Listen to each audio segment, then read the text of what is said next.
Turn here back to our panel here, because one thing we have not talked about, the sports economy. This is so important to Oregon. It's so important to Portland.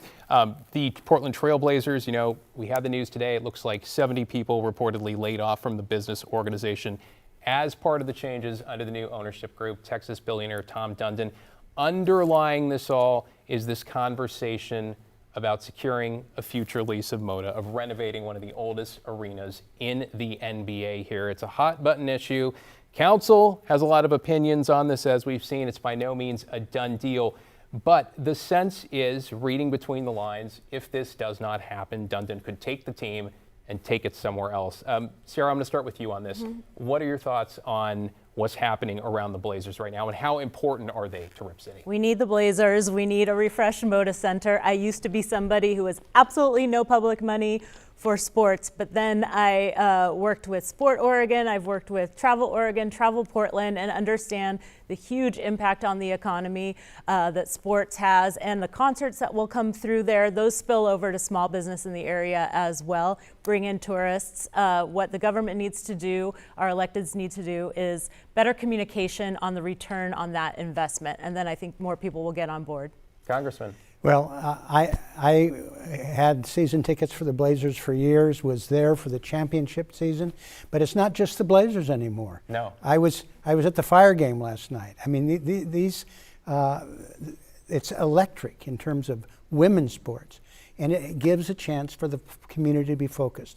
But the notion of accountability for the investment that is made, it should not be without some sense of the return that we get, and we ought to drive a hard bargain. I have no qualms about making some investment, but I want to make sure it's worth it, and that, as I say, it includes this amazing era of women's sport, which is really exciting. I mean, to your point, though, the Fire do play at Moda, so in theory, even if something were to happen with the Blazers, God forbid, we'd still have to renovate the arena anyway, so maybe we should get the deal done now. You know, there's a continuum, I think, though, between what's on the table and maybe what Dundon wants, and maybe that's where the two sides need to meet. What's your take on the Blazers and the sports economy? Because we got the Hops in Washington County. You know? I think it's great. I think it's part of our culture. I think we need to do everything we can to support it, because sometimes in Oregon, that's all we get, right? Sometimes I just need to be a Beavers fan, or someone needs to be a Ducks fan. I don't know what it is, right? But we need that. I think it's centric to Portland to have the Moda Center, because it is culture.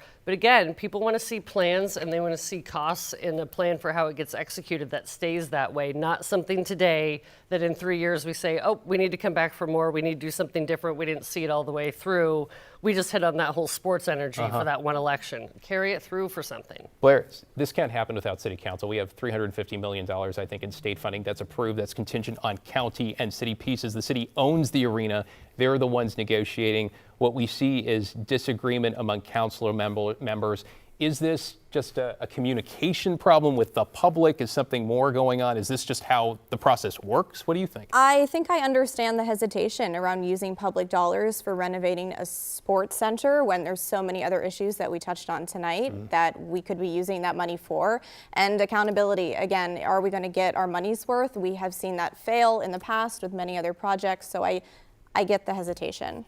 I have this question. I just want to broaden it out, because, you know, some of these measures, and we look at some of the voter sentiment when it comes to the tax burden and how people are feeling and not optimistic, and it comes down to quality of life. It comes down to that, I mean, very esoteric feeling, which I think, you know, I've worked in 10 countries around the world, and it's always the same conversation. Parents want a better future for their children, and that's what they base these things on. I want to kind of take the flip side of this and widen out to Oregon. Where are we in Oregon's recovery story? I know that's a very big question.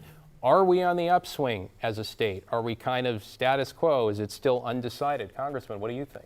I think there are a number of very encouraging signs. One of the things I appreciate is that the governor has put focus on the Portland recovery. There's no political benefit for being governor of Portland. And she's made significant investments, seeking more accountability. And I personally see things on the street. I'm downtown almost every day, watching more foot traffic. The signals in terms of our arts and culture. There are a whole series of these things that I think are moving in the right direction. Sarah, how do we take that a step further and keep it going in that direction? Yeah, I'm really watching the new Prosperity Council effort, Oregon business plan that COTEC kicked off in November. We have the Chief Prosperity Officer. That plan is so vital to making sure that we have businesses here that are creating jobs and adding to our tax base, right? And so I'm really looking forward to seeing what the recommendations are that they come up with, and then of course the execution. And the execution is in your view, the bigger portion here? Of course. Okay, Rebecca? I love a good pendulum swing, and I think, we're How far, right? We're on the slight upward side of a pendulum swing.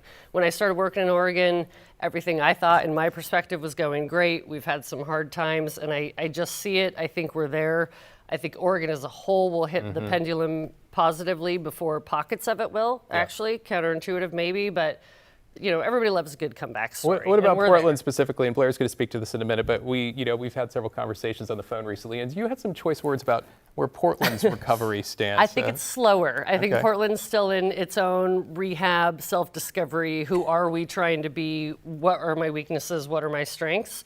But also moving, but it will be years. And if we try to make Portland all of a sudden be the best place, or all of a sudden make it weird again and all the things we love, we're going to overcorrect the same way that we overcorrected some of Portland policies into negative places. But it'll get there. It's still in its journey. Portland's having its own journey at the moment. Blair, where are we in the recovery story? Yeah, the data suggests things might be improving. The signals, as the congressman says, we might see And the improvement. mayor says things are improving. We But- constantly hear him say Portland's in its renaissance, its rebirth, its revival. And to be honest, just from my reporting, I don't know if I would go that far. I hate to be morbid, but there is still a crisis on our streets that is taking people's lives on a daily basis. And we need real, meaningful change. We have shelters that are closing, meaning more people will end up on the streets come this summer. So, honestly, it takes more than just takes holding time. some It downtown takes- events, reopening an elk statue to say we're in a renaissance.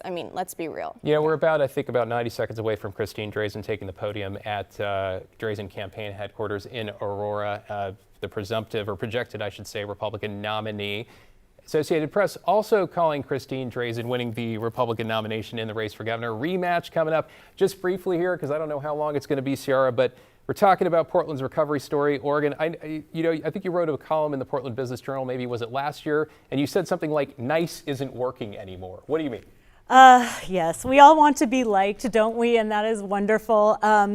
But things will not change until some of our leaders have the courage to be disliked in favor of being effective. And really, we can all recommend policies. There are better ways to do things, but until there's a mindset and attitude shift about getting things done, no matter what, launch then iterate, being effective over being nice, we're just not going to get there. And that is really crucial to our recovery. Congressman, my favorite question, is political will the problem? Well, part of what I find intriguing is we've got some interesting folks who are better at designing ballot measures that pass than ballot measures that work. And earlier I mentioned a focus on results. And I hope that that becomes a mantra throughout this election cycle and beyond. Focus on results. And I think the voters would appreciate a sense of accountability.